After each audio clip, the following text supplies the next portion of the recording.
Assalamualaikum warahmatullahi wabarakatuh. Selamat malam pemirsa TV. Kembali lagi bersama saya Muhammad Huda Saikal selaku host di Kabar TV kali ini dengan judul masih tentang PPN 12%. Batal naik, negara rugi.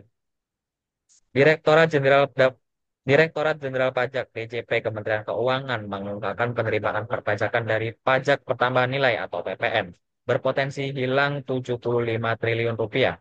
Hal tersebut akibat penundaan kenaikan tarif PPN 12% untuk barang dan jasa umum. Direktur Jenderal Pajak Surya Utomo menjelaskan pihaknya bakal mencari sumber-sumber penerimaan lain, salah satunya melalui strategi ekstensifikasi dan intensifikasi. Apakah penghapusan PPN 12% akan memberikan dampak negatif pada APBN atau ada alternatif pendapatan negara yang lebih adil? Sistem pajak dalam fikih Islam dapat diimplementasikan di Indonesia. Apakah model pajak dalam Islam masih relevan dengan kondisi modern yang berlaku di seluruh dunia? Untuk membahasnya kami terhubung dengan Pak Baikuni Syihab. Assalamualaikum Pak Baikuni Syihab. Waalaikumsalam warahmatullahi wabarakatuh. Jadi begini Pak, apakah kebijakan kenaikan PPN yang diterapkan oleh pemerintah dapat dianggap eh, Afwan, apakah penghapusan PPN 12% akan memberikan dampak negatif pada APBN atau ada alternatif pendapatan negara yang lebih adil?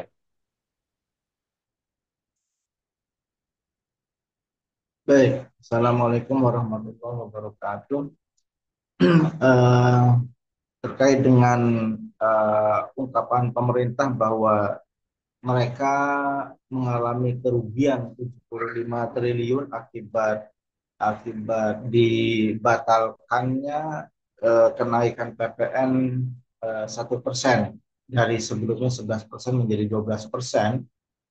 Eh, eh, Kita bisa memaklumi hal tersebut karena memang di dalam ekonomi Indonesia itu memang Indonesia menganut ekonomi kapitalisme, di mana salah satu prinsip dasar dari ekonomi kapitalisme itu kan eh, time value, ya, nilai nilai waktu, nilai waktu. Eh, Kalau kita memperhatikan terkait dengan bunga bank, adanya bunga bank itu kan sebetulnya disebabkan karena adanya time value of money, nilai waktu uang, bahwa waktu itu bernilai uang.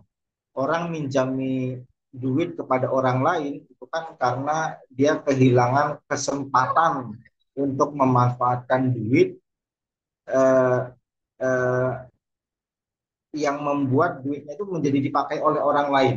Kalau tidak dipinjami ke orang lain, maka dia bisa memanfaatkan duitnya. Gitu. Tapi karena dipinjamkan, maka dia kehilangan kesempatan itu. Kehilangan kesempatan memanfaatkan duitnya, disebabkan dipakai oleh orang lain. Nah, karena dipakai oleh orang lain, maka orang lain tersebut yang minjem duit kita itu harus menggantinya dengan kompensasi tambahan, nah, yaitu tambahan dari pengembalian pokok pinjaman. Itulah prinsip dasar dari ekonomi kapitalisme, yaitu time value. Nah, eh, perpajakan yang batal naik menjadi 12%, yang sebelumnya 11%, itu memang secara perhitungan kita sulit ya untuk memperhitungkan tepatnya apakah benar 75 triliun itu kerugian. Tetapi prinsip dasar yang perlu dipahami di dalam ekonomi kapitalisme itu adalah jika tidak jadi jika tidak jadi menaikkan pajak menjadi 12%, yaitu naik 1% dari sebelumnya 11%, ya, eh, itu eh, pemerintah mengakui mengalami kerugian, tetapi kerugian yang dimaksud adalah hilangnya kesempatan. Yang dimaksud kerugian itu adalah hilangnya kesempatan. Kesempatan mendapatkan 75 triliun dari pendapatan hasil menarik pajak dari rakyat sebesar 1% itu. yang sebelumnya 11 menjadi 12, berarti naiknya 1%. Jadi hilangnya kesempatan itu memang dianggap sebagai sebuah kerugian gitu. Dalam bisnis nasional juga demikian. Eh, Apa namanya, hilangnya kesempatan itu dianggap sebagai sebuah kerugian. Padahal yang dimaksud dengan kerugian yang dipahami oleh masyarakat secara alamiah, yang namanya rugi itu adalah modal yang dikeluarkan untuk usaha, tapi kemudian ketika kembali modal itu tidak utuh, berkurang. Itu namanya rugi. Itu namanya rugi. Tapi kalau kemudian usahanya hanya mendapatkan eh, pengembalian pokok modal dengan jumlah yang sama saat modal usaha itu dimulai, pada dasarnya kan tidak mengalami kerugian. Gitu. Nominalnya tetap tidak mengalami kerugian, modalnya tetap tidak mengalami kerugian. Tapi karena waktu itu dianggap sebagai sebuah memiliki nilai dalam perekonomian, sehingga anggapan itu hilangnya kesempatan itu juga dianggap kerugian. Nah, jadi pemerintah itu mengatakan kehilangan 75 triliun itu sebagai eh, eh, kerugian. Hilangnya 75 triliun dari batalnya naiknya pajak 12% menjadi 12%, itu dianggap sebagai kerugian karena kesempatan pada dasarnya, bukan karena pemerintah rugi,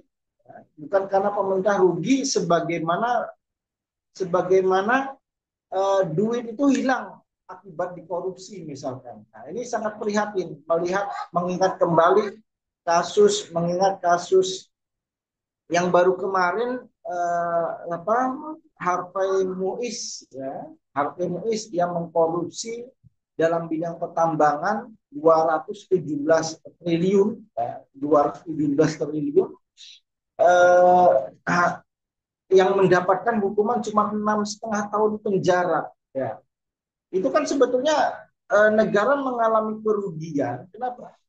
Karena duitnya negara itu diambil oleh pribadi.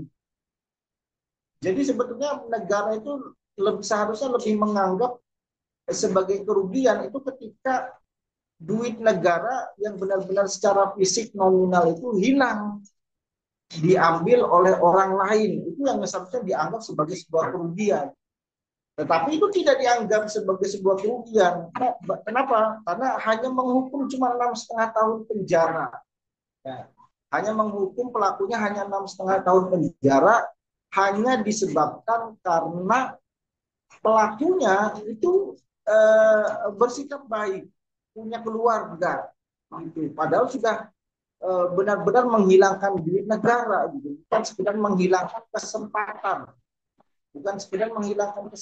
tapi menghilangkan duit negara. Nah, itu yang seharusnya dianggap sebagai kerugian, bukannya eh, apa namanya, batalnya naiknya pajak itu sebagai sebuah kesempatan yang hilang untuk mendapatkan pajak dianggap sebagai sebuah kerugian. Itu seharusnya prinsip yang salah. Malah justru kalau negara itu memiliki prinsip bahwa tugasnya adalah ngurusin rakyat, meringankan rakyat, mempermudah urusan hidup rakyat, seharusnya batalnya kenaikan pajak itu dianggap sebuah keuntungan, atau bahkan menghilangkan pajak PPN 0%, bukan lagi 11%, bukan lagi 10%, bahkan 0%, itu seharusnya sebagai sebuah keuntungan. Kenapa? Karena ini menjadi membuat negara menjadi sebuah negara yang benar-benar tercapai visi misinya, yaitu mengurusi rakyat. Tapi kalau negara itu memiliki prinsip pebisnis terhadap rakyat, ya memang demikian. Ada sesuatu yang hilang, sehingga kesempatan mendapatkan 75 triliun dari 1% itu dianggap sebagai sebuah kerugian. Itu wajar. Kenapa? Karena prinsip dasar negara saat ini, yaitu kapitalisme, hubungannya adalah hubungan bisnis dengan rakyat, bukan pengayom rakyat. Uh, uh, jadi itu 75 triliun itu dari 1% kenaikan gitu, 75 triliun, sehingga negara menganggap itu sebagai sebuah kerugian ya, karena hanya sekedar kehilangan kesempatan gitu. Tetapi kan itu dampaknya adalah memperberat rakyat. Ya. Dampaknya memperberat rakyat. Bayangkan kalau PPN naik menjadi 12%, itu kan harga-harga semua menjadi naik. Ya.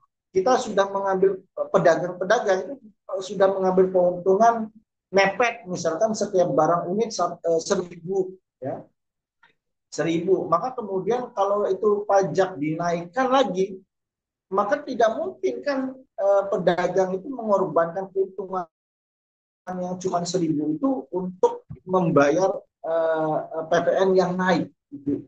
Ya mau nggak mau ya keuntungan paling mepet 1.000 misalkan, sehingga ketika harga itu dijual ya memang harus naik menjadi lebih dari harga yang sebelumnya gitu. Saya pikir begitu.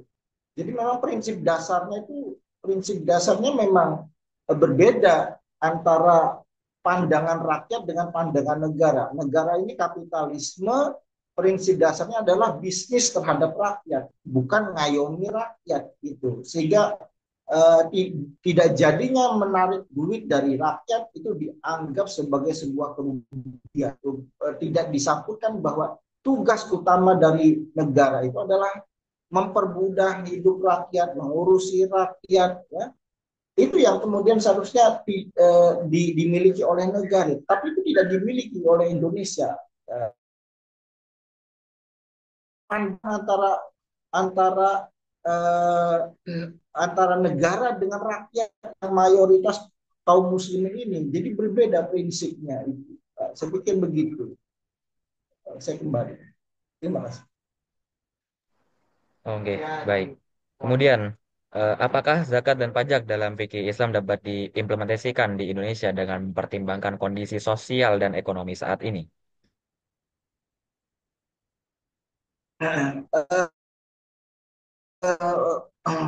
Pajak pajak dalam Islam ya. Pajak dalam Islam itu sebentar ya. Sebentar.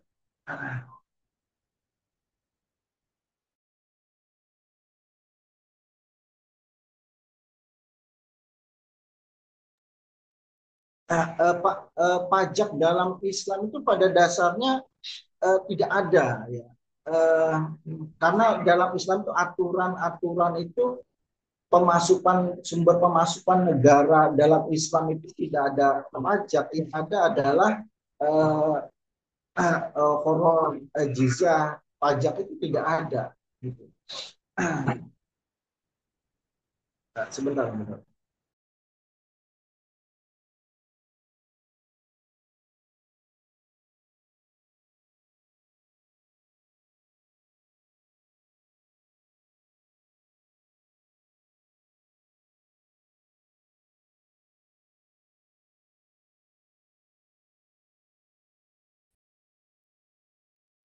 Maaf, gangguan.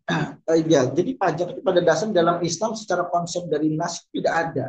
Tidak ada konsep negara mengambil duit dari rakyat itu untuk semua rakyat gitu. Uh, tidak ada begitu. Oleh karena itu ketika konsep pajak dikatakan apakah relevan dengan kondisi ekonomi sekarang, ya pada dasarnya pertanyaannya cukup keliru, agak keliru gitu. Karena pajak tidak ada. Yang mungkin relevan adalah zakat. Zakat apakah relevan eh, ditarik oleh negara dari rakyatnya gitu dengan kondisi sosial ekonomi. Kalau menurut kondisi sosial ekonomi ya nyambung, bisa gitu. Kenapa? Karena zakat itu ya memang secara objek itu memang kewajiban bagi muslim gitu. Dan sekarang ini muslim banyak yang kaya juga, sehingga mereka ketika uangnya ditarik ya, dalam rangka membayar zakat, maka memang zakat itu bisa dialokasikan pada objek-objek diperuntukkan untuk itu. Ya misalkan fakir miskin itu ya. Cuman yang tidak relevan itu adalah politiknya. Kalau sosial ekonomi, itu relevan. Kenapa? Karena sosialnya kaum rakyat Indonesia itu mayoritas Muslim. Ya. Kemudian ekonominya juga memungkinkan gitu untuk kemudian dialokasikan dana zakat itu kepada orang-orang yang memang disebutkan di dalam Al-Quran sebagai orang yang berhak menerima zakat. Itu mungkin gitu. Yang nggak mungkin adalah politiknya gitu. Tidak mungkin politik Indonesia itu melegalkan zakat gitu. Kenapa? Karena ini iklimnya demokrasi.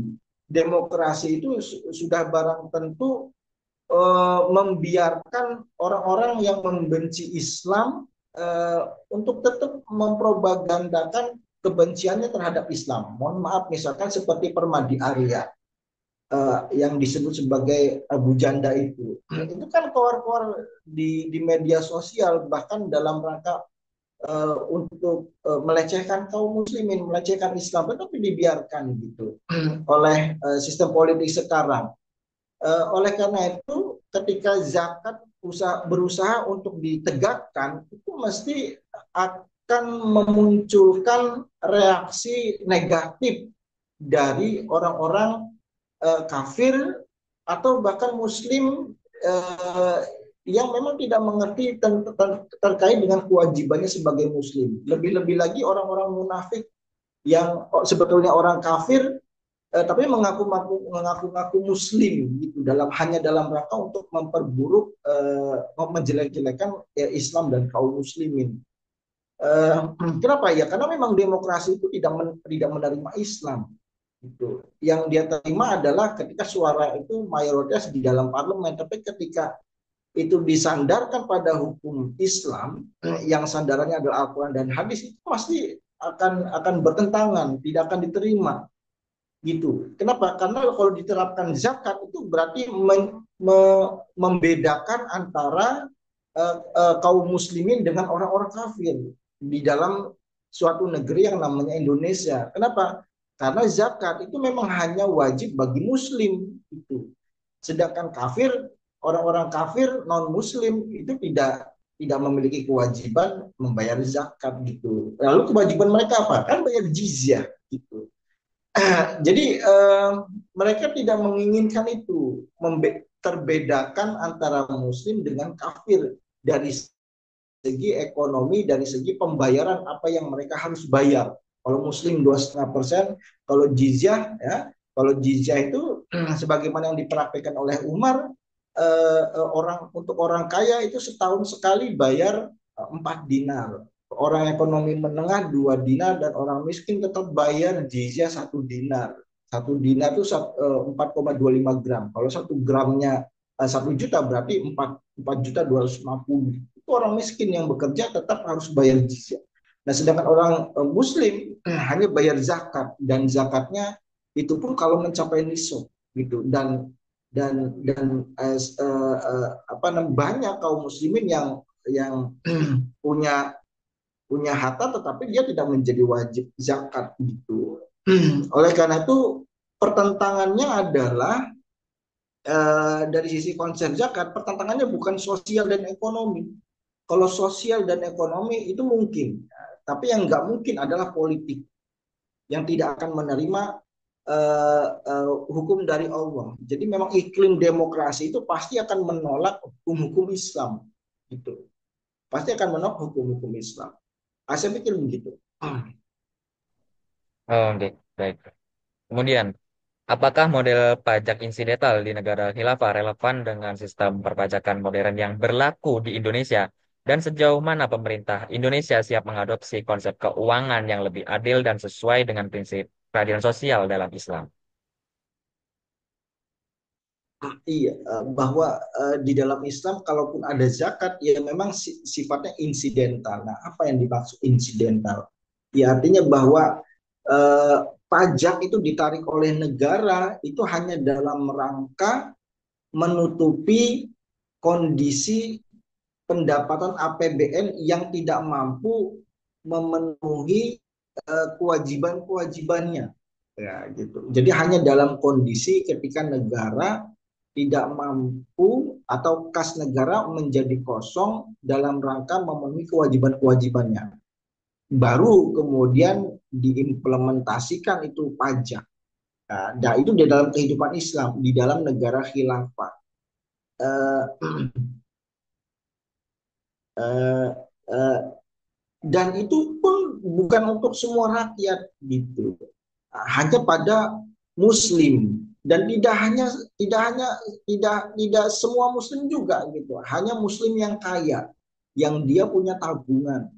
Kalau pendapatannya itu habis untuk biaya hidupnya, maka dia tidak terkena wajib pajak dalam negara khilafah gitu. Jadi itu yang perlu difahami terkait dengan pajak insidental. Artinya hanya insidental, hanya pada momen tertentu, ya.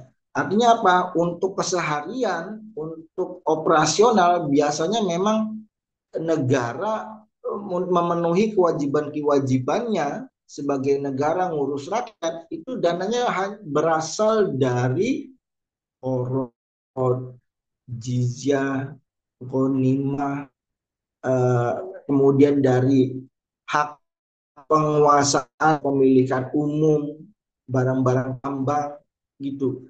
Itu apa namanya yang disebut sebagai pajak insidental gitu. Nah, kalau kemudian pertanyaan apakah memungkinkan itu diterapkan, ya sekali lagi bahwa memang tidak mungkin gitu. Kenapa? Karena konsepnya berbeda antara iklim demokrasi dengan iklim khilafah. Tidak memungkinkan gitu. Saya pikir begitu tadi. Pertanyaan lengkapnya apa tadi? Saya lupa tadi.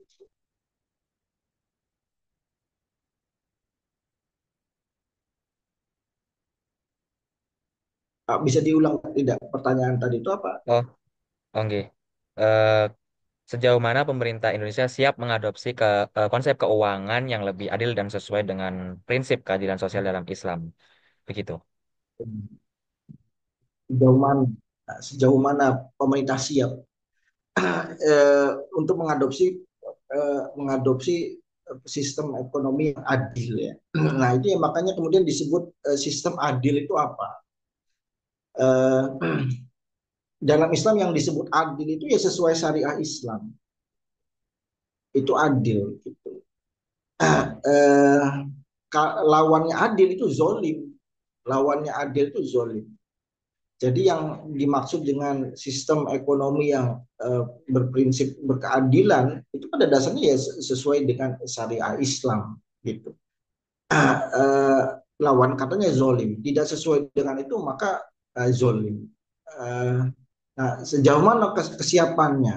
Ya, kesiapannya tentu ya kita melihat sebesar sebesar apa keberpihakan negara ini terhadap perjuangan penegakan syariah gitu.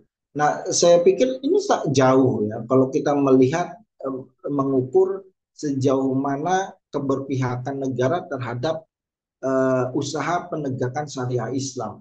Melihat melihat dari track record sistem ini walaupun berganti presiden gitu, apalagi sebelumnya ini Joko Widodo gitu, di mana pada masanya itu banyak kelompok-kelompok Islam yang menginginkan penerapan hukum-hukum Islam itu malah justru disingkirkan gitu.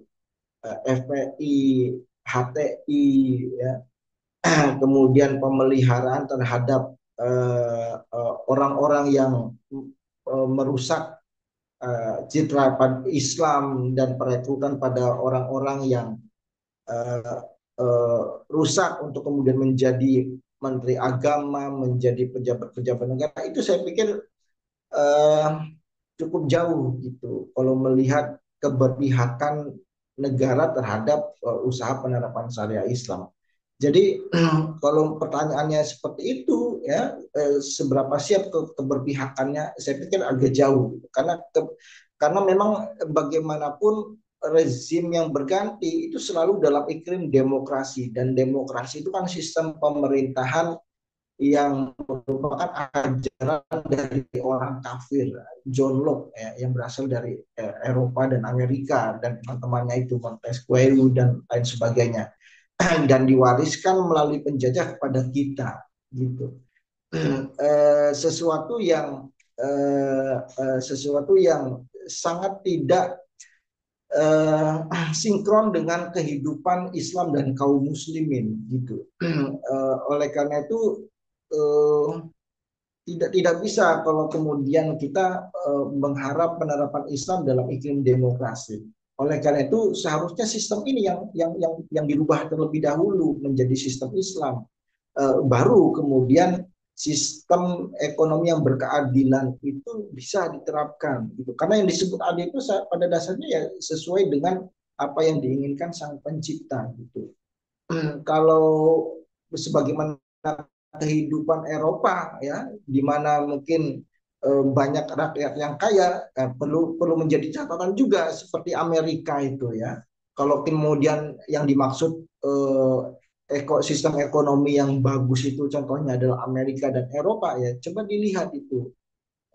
Ternyata angka kemiskinan di sana itu juga sama sebagaimana Indonesia, banyak tunawisma gitu, eh, banyak kerusakan yang terjadi, maka kemudian tidak mungkin gitu. Yang dimaksud dengan sistem berkeadilan itu adalah contohnya adalah negara-negara Amerika dan Eropa.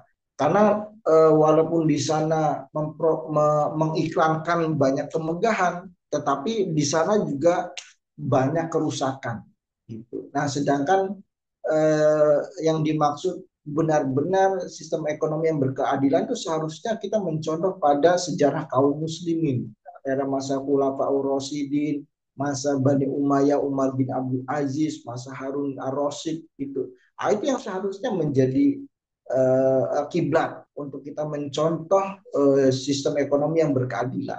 Saya pikir Oke, baik.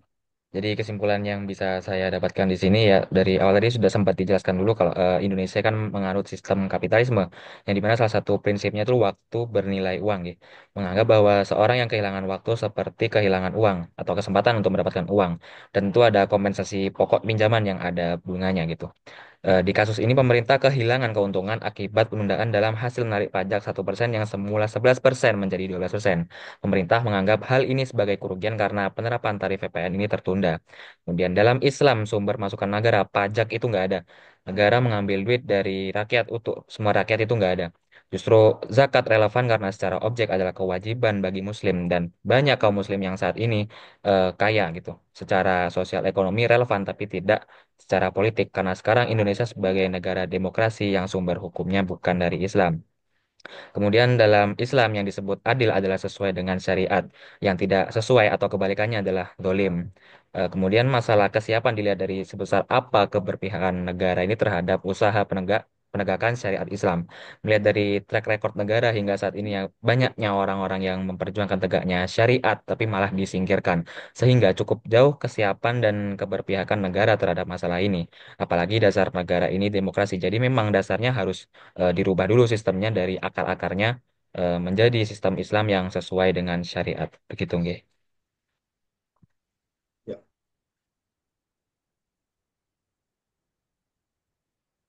Nggih. Begitu, ya, nggih, ya, Pak. Ah, nggih. Nggih, ya, ya, alhamdulillah. benar, benar begitu. Oh, nggih. Ada yang mau ditambahkan lagi, Pak Baikuni? Ya, ya.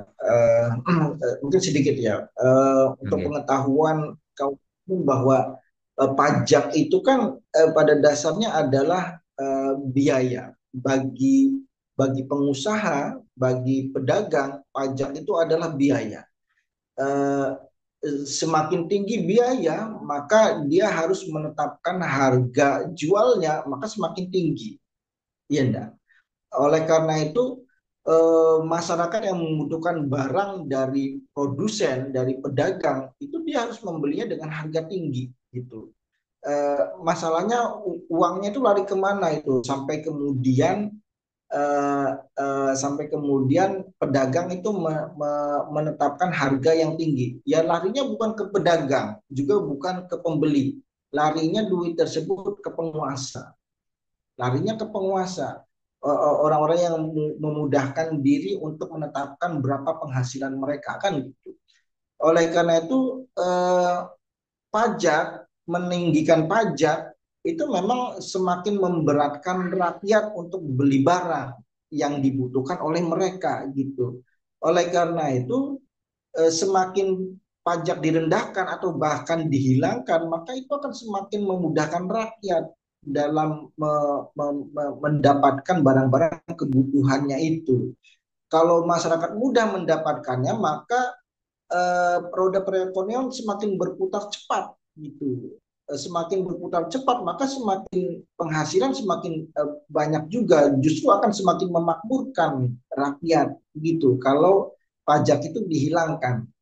Eh, dan itulah yang seharusnya menjadi cita-cita negara, atau negara itu seharusnya tahu diri terkait dengan fungsi mereka itu sebagai apa, yaitu sebagai menurut menurut sunatullah manusianya, ya seharusnya negara itu memang tugasnya adalah ngurusi rakyat gitu. Ngurusi rakyat itu berarti pada dasarnya mempermudah rakyat gitu, mengayomi rakyat. Oleh karena itu ya seharusnya menghilangkan pajak gitu kalau ingin memakmurkan rakyat supaya roda perekonomian itu berputar baik, ya memang menghilangkan biaya-biaya itu. Nah, pajak bagi perdagangan itu kan biaya gitu. Oleh karena itu ini yang seharusnya diketahui oleh negara, oleh para penguasa, bahwa mereka menjadi penguasa itu pada dasarnya untuk mengurusi rakyat. Suatu saat mereka kelak di akhirat akan dimintai pertanggungjawaban oleh yang menciptakan mereka gitu. Kenapa mereka mempersulit rakyat? Kenapa mereka melakukan ini dan itu? Gitu. Nah itu harus dipertanggungjawabkan. Kalau kemudian jawaban di akhirat itu tidak sesuai dengan kehendak Allah, ya, ya konsekuensinya tentu cuma ada dua kan di dalam kehidupan akhirat itu, surga atau neraka. Surga itu bagi orang yang sesuai dengan jalan hidup Islam, sedangkan neraka itu yang menentang, menolak aturan-aturan Islam gitu, atau mempersulit kehidupan orang lain, ya mempersulit kehidupan rakyat. Nah itu memang tempatnya neraka. Itu yang seharusnya eh, keimanan semacam itu yang harus dimiliki oleh para penguasa gitu. Ya, yang sayangnya itu tidak dimiliki oleh para penguasa. Seolah mereka merasa hidup itu selama-lamanya di dunia, tidak akan bertemu dengan Tuhannya untuk mempertanggungjawabkan perbuatan. Saya pikir begitu. Terima kasih. Oke, baik. Alhamdulillah, jazakallahu khair Pak Baikuni Syihab atas ilmu dan penjelasannya. Semoga bermanfaat bagi kita semua. Amin, amin ya robbal alamin. Pemirsa channel TV, cukup sekian kabar TV kali ini. Jangan lupa like, comment, share, dan subscribe. Saya Muhammad Firdaus Haikal, selaku host undur diri. Mohon maaf apabila ada salah kata. Wassalamualaikum warahmatullahi wabarakatuh. Waalaikumsalam warahmatullahi wabarakatuh.